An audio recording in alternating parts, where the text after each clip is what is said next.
You ask Tiger to solve. This deals with linear equations with one unknown. The final result is w equals -6. Let's solve it step by step.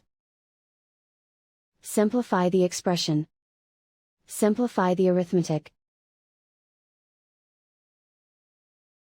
Group all constants on the right side of the equation. Subtract 12 from both sides. Simplify the arithmetic.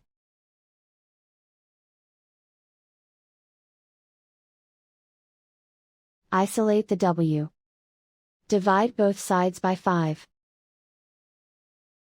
Simplify the fraction. Find the greatest common factor of the numerator and denominator. Factor out and cancel the greatest common factor. And so the final result is w equals -6.